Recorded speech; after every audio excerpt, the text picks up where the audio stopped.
Hey everybody, Aaron Dillon here, Managing Director of AG Dillon & Co. Here is July 12, 2024's Pre-IPO Stock Update.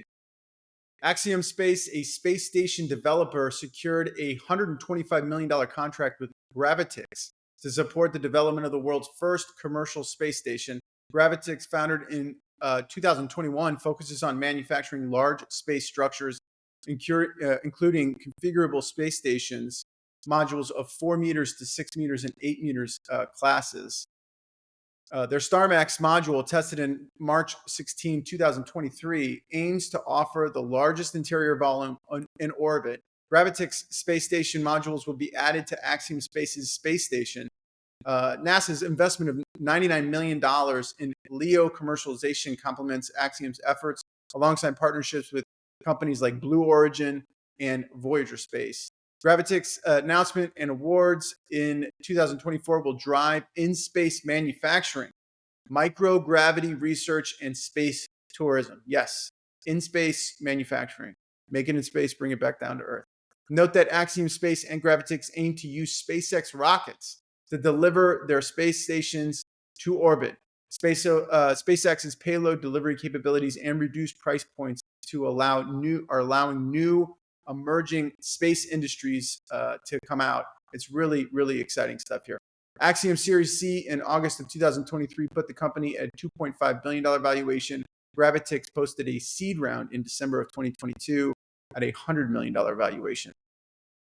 Athletic Brewing Company announced a $50 million equity financing round led by General Atlantic, with expectations of further significant investments. Founded in 2018, Athletic is now the 10th largest U.S. craft brewery and holds a 19% market share in non-alcoholic beer, driving 32% of the category's growth.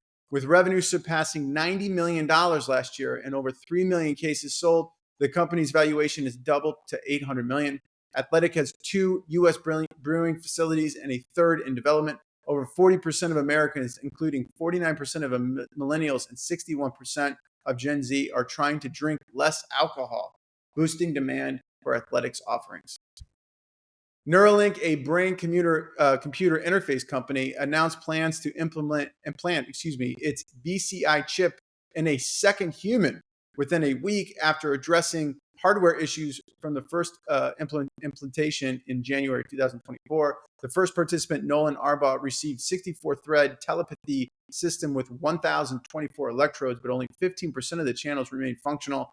Neuralink aims to implant the device in a high single digits of patients this year. The company seeks advancements to mitigate retraction and improve thread placement. BCIs, studied for decades, have not yet received FDA commercialization approval. Neuralink continues to refine its system to enhance functionality and safety for people with paralysis. Neuralink has a $7.7 billion secondary market valuation. That's up 122% from its November of 2023 round. Elon Musk confirmed that xAI, the AI large language model company, has ended its talks with Oracle to rent NVIDIA chips, opting instead to build data centers in Memphis, Tennessee, with 100,000 NVIDIA H100 chips.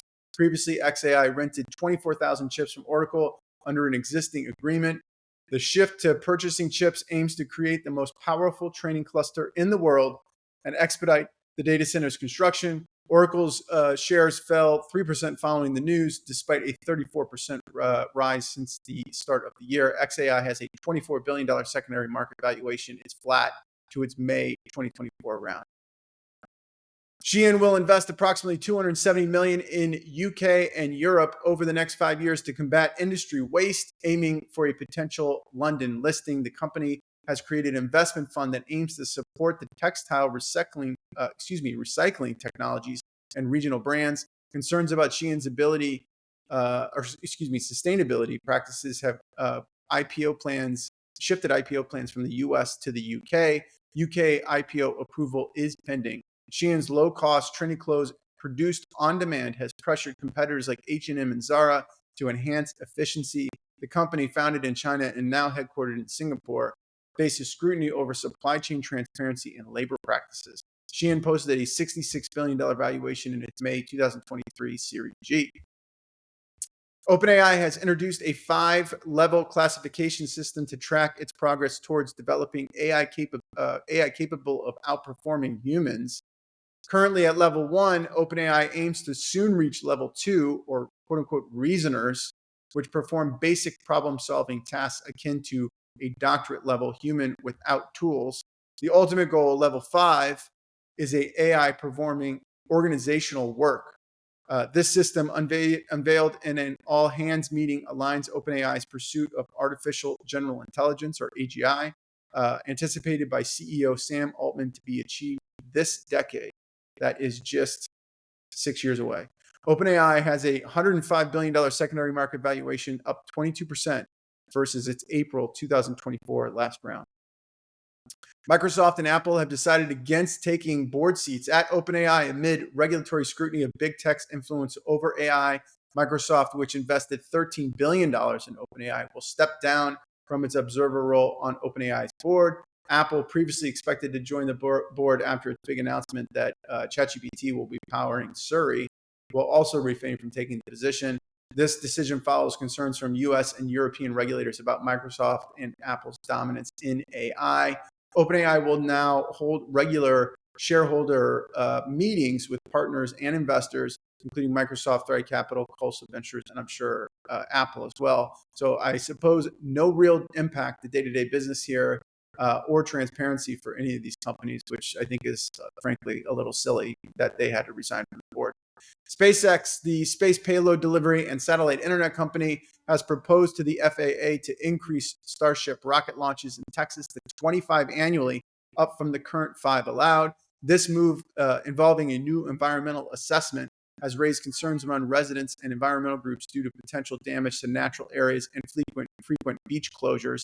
SpaceX, which has invested over $3 billion in its Starbase facility near Brownsville, has garnered support from local officials for job creation and economic benefits. The 400-foot tall Starship is essential for NASA's moon missions and SpaceX's Starlink deployment. The FAA, collaborating with other agencies, will review the proposal. I hope they approve it. They definitely should. SpaceX has a $199 billion secondary market valuation. That's up 10% versus the January 2024 round. Note that SpaceX is currently closing a tender round at a $210 billion valuation. Okay, let's look at pre-IPO stock performance as of July 8, 2024. Up this week, we got Chime up 13.6%, CoreWeave's up 8.5%, SpaceX is up 2.3%, Anthropic up 1.8%, ByteDance up 1.3%. Down this week, Grok's down 21.9%, Ramp's down 8.5%, eToro's down 2%, Notion's down 1.2%, and Scale AI is down 1%. Top valuations, ByteDance at $289 billion, SpaceX at $199 billion. Again, they're doing the tender right now at $210. OpenAI is at $105 billion, Stripe's at $78 billion, Databricks at $44 billion. You can see more current valuation, our new revenue multiples report, and performance data at agdillon.com/reports. That's a new place. So check it out, agdillon.com/reports. Okay, let's look at performance for the AG Dillon Pre-IPO Stock Vintage Indexes as of July 8, 2024. I should note, we have launched a venture fund that is tracking this index. So if you have interest in investing in that fund, please reach out. 2024 Vintage Index top contributors since inception, Rippling's up 107% year to date. That is huge. Angel's up 56%. Revolut's up 56%. Klarna's up 45%. And Epic Games is up 34%. There are no detractors in the 2024 Vintage Index. I should note we haven't marked up SpaceX to the 210 level yet. We're waiting for that tender to close. Also, OpenAI is supposed to have another round here coming soon. So we'll see if that actually happens or not. Revolut's going to get marked up too to that $40 billion valuation. We haven't put that through yet either. So these key metric averages for all vintage indexes 5 years old or older will go up based on those other comments as well. So 144% cumulative average return since inception, 61% realized and distributed to investors. So some hardcore VC metrics there. That's 5.44 TVPI, 3.31 DPI, and 2.13 RVPI, and quote unquote 4.1 years to return the fund. All right, to see summary and annual vintage in specific data and fact sheets for the AG Dillon Pre-IPO Stock Vintage Indexes, please visit agdillon.com/index. You can literally see the constituents for every single year for the last 20 years to where they came in and where they exited and what type of exit they had. It's really cool, interesting data. Okay, that's it for this week. If you have any pre-IPO stock research needs, please reach out. Thanks, and see you guys all next week.